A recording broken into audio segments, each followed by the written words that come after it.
musicians are like athletes. We do train. We train on a daily basis for hours and hours and hours. We repeat the same thing over and over. And there is a certain perfection that's involved, and there's a certain quality that's required to get to a place like Carnegie Hall.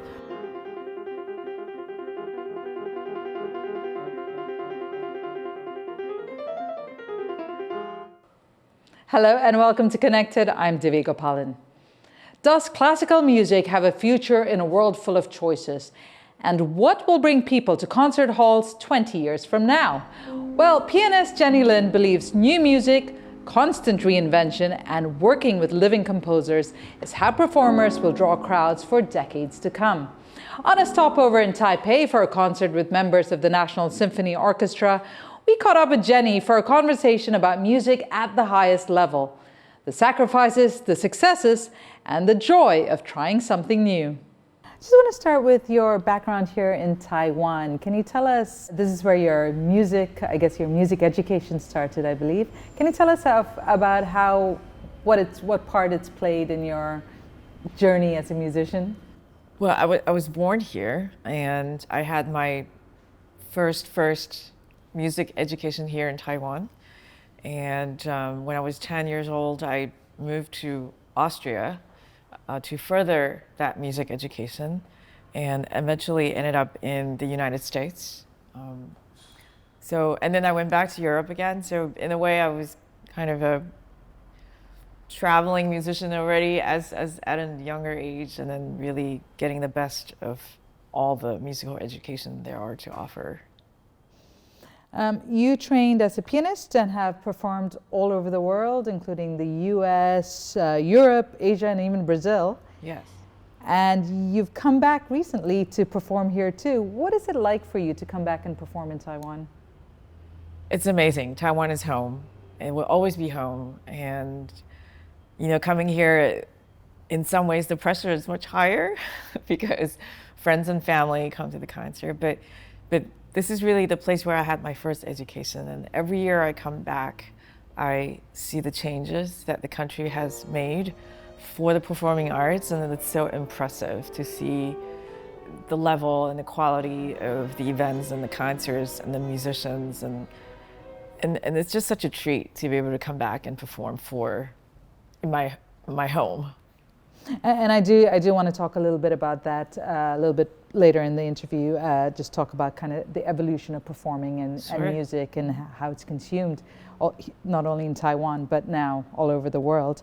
But before I do that, I want to go back to your recent performance where you performed Shostakovich and Dvorak at Taiwan's National Concert Hall in Taipei. Can you tell us a little bit about that program? I was going to present a concert with 4 other musicians from the National Symphony Orchestra of Taiwan. And these are all the top level musicians in Taiwan, and they are all the first chairs of the orchestra. And as part of the concert, we were presenting a program for a piano quintet. So it's a pianist with 4 musicians making up a piano quintet. 我觉得这样是不是够了？可以的。对，我觉得再快会乱。好。对，可能是刚才我翻谱，所以突然不见。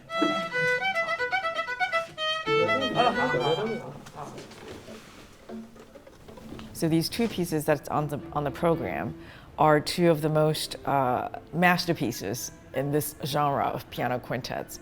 I wanted to present 2 composers of very different styles. Shostakovich is Russian, and Dvorak is Czech, and it really gives a perfect balance of a concert where not only is it accessible to all audiences, but you really get a full education and a history of what the piano quintet has to offer. And I guess that's part of the satisfaction of playing to an audience. Absolutely, yes. I think it is my job as an artist to really always keep in mind audience first. I always say audience is your best judge of the program that you present. And we are, at the end of the day, entertainers, and you want to really present a program that can entertain and educate the audience. And speaking of performing, you've performed at Carnegie Hall a few times. What would you say for those aspiring pianists and musicians? What does it take to get to that level and be a concert pianist or whatever instrument you play? Well, Carnegie Hall remains really the place to get to. And, we, as a young musician, they always say, how do you get to Carnegie Hall? You practice, and you practice, which is still true. I mean, it takes a lot. Musicians are like athletes. We do train. We train on a daily basis for hours and hours and hours. We repeat the same thing over and over. And there's a certain perfection that's involved, and there's a certain quality that's required to get to a place like Carnegie Hall. Of course, there are other factors involved. You have to meet the right people, you have to have the right agent, you have to have the right programming, the right profile. But it still remains true that Carnegie Hall is really the place that you want to get to as a musician. Do you feel like you needed to make sacrifices to get to where you were? I think with every profession there are sacrifices, and I want to say there are maybe worse professions. I think the sacrifices are even greater. I think one of the greatest things about being an artist is that you have the freedom to do the things that you want, that you're not really working with a structure. For that, it's really wonderful to be an artist. But at the same time, because you don't have that structure, that you have to be constantly trying to better yourself, trying to reinvent yourself, trying to be current. I think being current is a very important thing as an artist these days. And speaking of that freedom, have you given up some of it in your current role now? You're now the director of music at the Phillips Collection in Washington, D.C. Can you tell us what that entails and why you decided to make that move?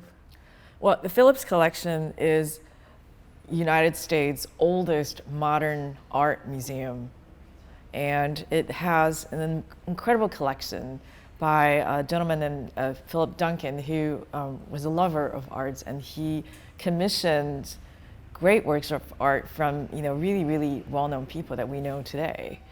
And this place, this museum that is in the middle of DuPont Circle in Washington, D.C., for those of you who know Washington, D.C., it used to be a mansion where he housed all of his artworks and where he lived. He wanted people to come to his home and look at his art. And then eventually, after he passed away, the museum became what it is today, with an extension built to that museum. And within the house, there's a music room where he hosted concerts 85 years ago. So next year will be the 85th season of this concert series. And I'm so honored to take over this role, to decide who gets to play in this music room.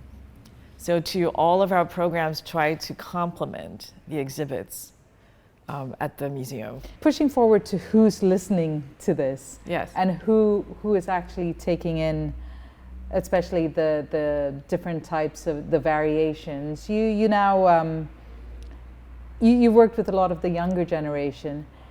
Is that what the appetite is now for music? Is there a move away from the pure classics? There's definitely a lot of crossovers. I think, the world is getting smaller in a way because of social media, because of artists working in different genres. People borrow from each other. There are so many people working in the classical music world that are also in the commercial world. And I think it makes a lot of sense to try to really, again, that word keeps coming back. What is current? What matters to the people? You have to serve the mass. And of course, classical music itself is in some ways a very unique and very exclusive type of art. And because of that, a lot of musicians trying to break out of those boundaries. And in terms of serving the younger audience, I think there is this desire to bring younger audience into the concert halls for classical music. But my personal opinion is that you don't need to try to force the younger audience to come in. I think if you just start with education from the very young, which is what I believe the most important part, is to educate the youngest, eventually they will come back to classical music. There's a reason why, if you see the average age of people attending classical music is perhaps in their 40s or 50s or even older. There's a reason for that. I think they come around, eventually come back to the classics. I think it takes more time to understand classical music and to appreciate classical music. You brought up social media. How do you think social media has helped or perhaps even harmed classical music?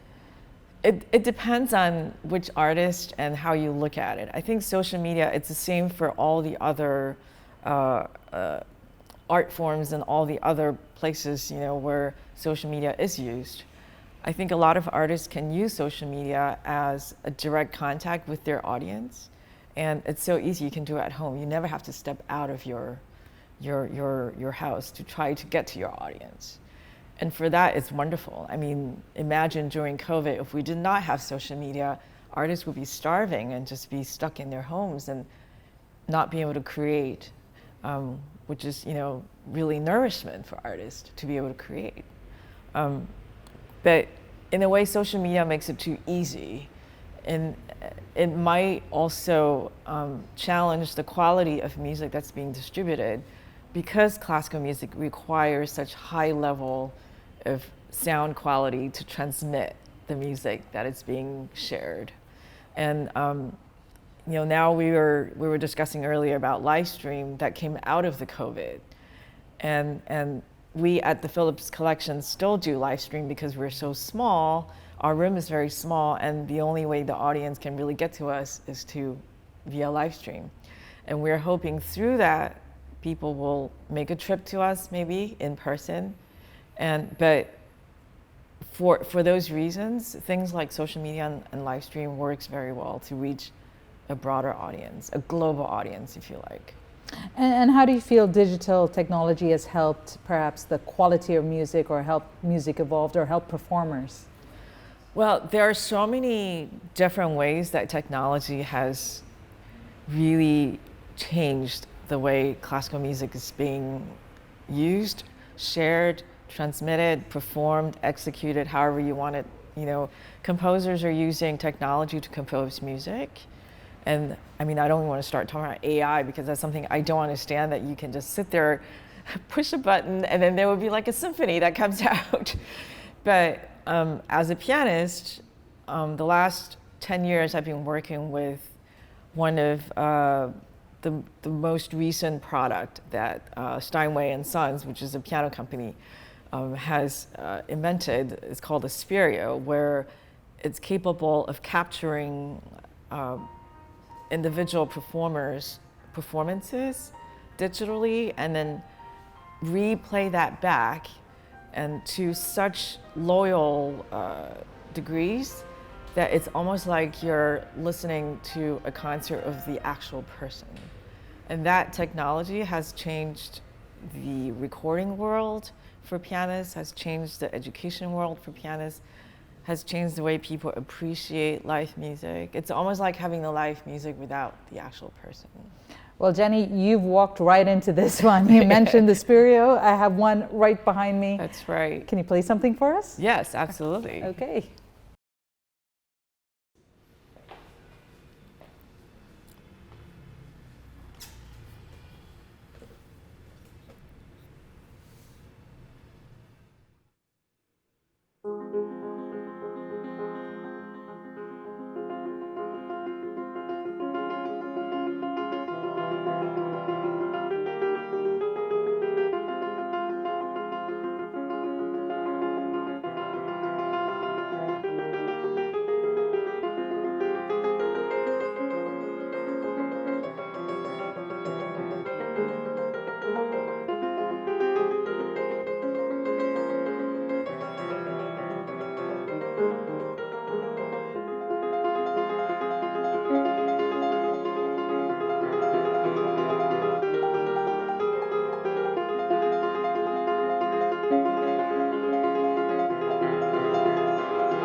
That was great. Can you tell us a little bit about that piece? That was a piano etude by Philip Glass. Philip Glass, I'm sure a lot of people know his music, not only in the classical world, but also in the commercial world. This is a composer who has written music for symphonies, operas, films, commercials, and somebody that I've been working with, touring with closely these last 10 years. You're a proponent of what's known as new music or contemporary classical music. How would you say artists like you and composers like Philip Glass are, I guess, pushing the boundaries of classical music, but at the same time managing to keep the purists happy? I think it's the responsibility of artists to perform new music or music that's written by composers who are living. Because if we don't perform music by living composers, we would not have music for the later generations. I think it's always really important to try to mix the new music with some of the older ones and really establish a logical connection of the historical balance between what's new and what's old to really help the audience understand where that new is coming from. It's difficult to defend new music because not all of it, people like, and a lot of it is experimental. In the case of Philip Glass, it's very different. He is a new music composer, but this is somebody who has created a voice of his own that is not only satisfies the purists, but also satisfies the greater mass. And to me, he's really somebody who has succeeded in connecting with all the audience and all the media. I mean, writing for an opera and then doing something for a film commercial, or writing something for an Oscar-nominated film, and then writing a string quartet. It's amazing the achievement that he has done. But maybe he's like a symbol of the all-around perfect artist of our time who's able to combine all the elements together. For those of us who are not really in the music scene or are not musicians, Philip Glass is one of those names that has become a household name, but not many others when it comes to the new music, new kind of music. Do you feel like it's still difficult to have any kind of breakthroughs? Oh, absolutely. I mean, look at the history of music. It's hundreds and hundreds of years. And what else is new? What else has not been done? And I guess that's a question that artists are constantly trying to figure out, not just in music, but in visual arts, in film. What else is new? What other stories can we tell, right? I'm sure in all the other areas of the arts. But I think there is a way for an artist to be successful, and in order for that to happen, all the stars have to line up. Perhaps you're not discovered now. You could be discovered 100 years from now, or the test of time is very important. And I think only the few really are capable of being successful during their lifetime. And maybe that's why it's so difficult to be an artist, because the success is not guaranteed. It's limited. It's only for the few, the lucky few, where everything worked, all the stars line up, everything worked, especially in this new world that we live in where social media is so relevant. Everything has been done. What else is new? People's attention span is different. Artists have to be constantly adapting to society. And the ones who are not capable of doing that just have to see if they can stand the test of time. So for that, I think maybe artists sometimes do deserve a little bit of a support, and just to understand that it's not so obvious doing what artists are doing and being creative, and it's just a very, very unique time right now. There's so many changes going on.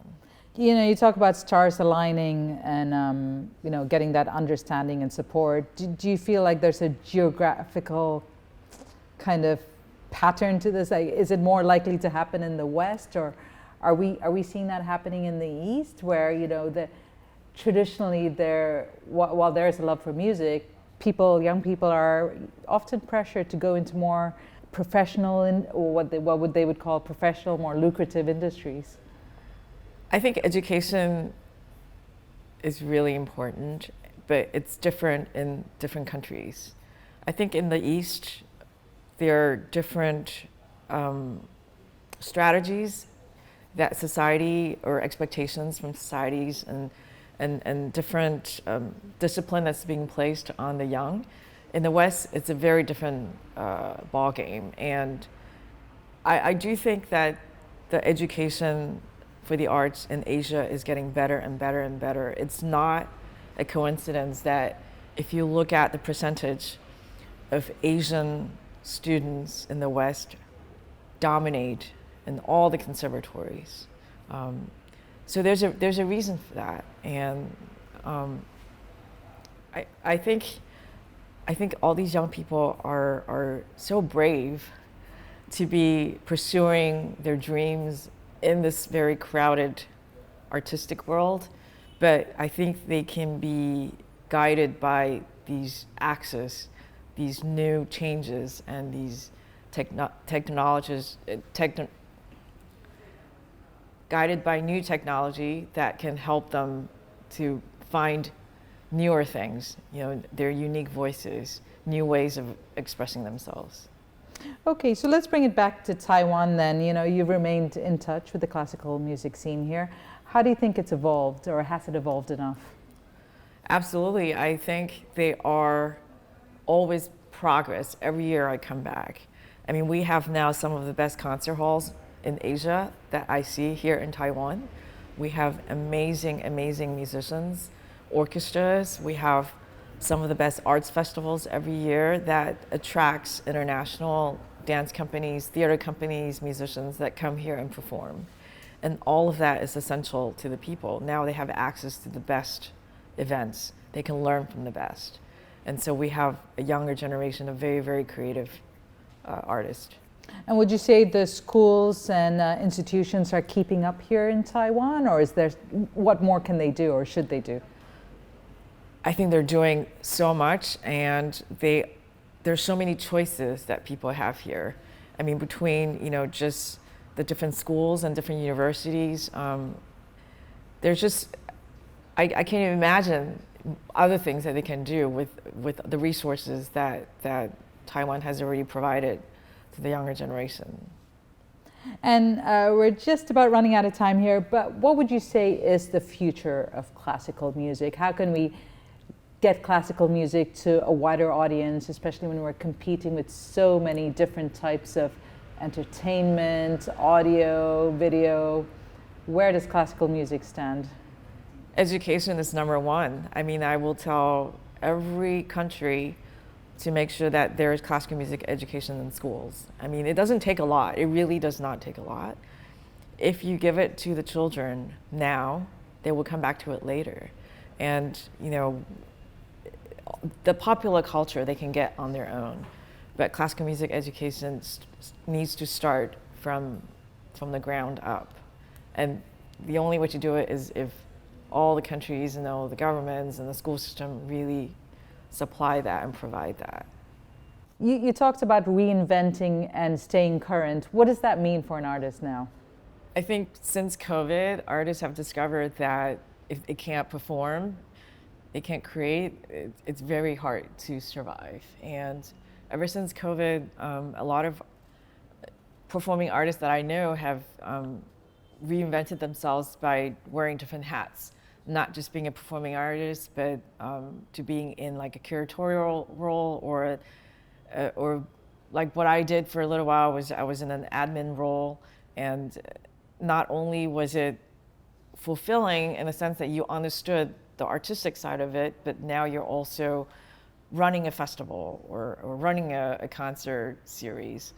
And people are discovering that actually artists, musicians make very good administrators, because in a way artists are entrepreneurs, they have to find ways to survive. So we understand how a concert runs, how an event runs. And so it's been this new role that you see all over the world. You have performers who also are in other roles within an arts organization. You're in a curatorial role now. How do you think that's changed your view of musicians, or what you would advise to musicians about what they put out there or how they present themselves? Yeah, I always think after being in this role, it's actually much easier to be a musician in some ways, because you're your own boss. Now in this new role, I have to oversee things that are more than just the arts. I have to look at the budget, I have to look at the operations. And so, but I understand also what it is to be a musician. So I try to make sure that I provide the best environment for the artist to perform, but at the same time, to find the balance between the operation side and then the creative side. And what advice do you give to the artists now that you wish you'd known when you were performing? Well, I think I try to tell the artists that, it's not as simple as just what you think, that we can't just bring you to perform. We have to think of how it balances with the rest of the museum, and also how the budget works. And I try to tell the musicians to be understanding of how presenters really go out of their way to make sure that everything is the best conditions for the artist. And that was Jenny Lin, pianist and director of music at the Phillips Collection in Washington, D.C. We interviewed her at the Steinway Gallery, Taipei, after she performed at the National Concert Hall.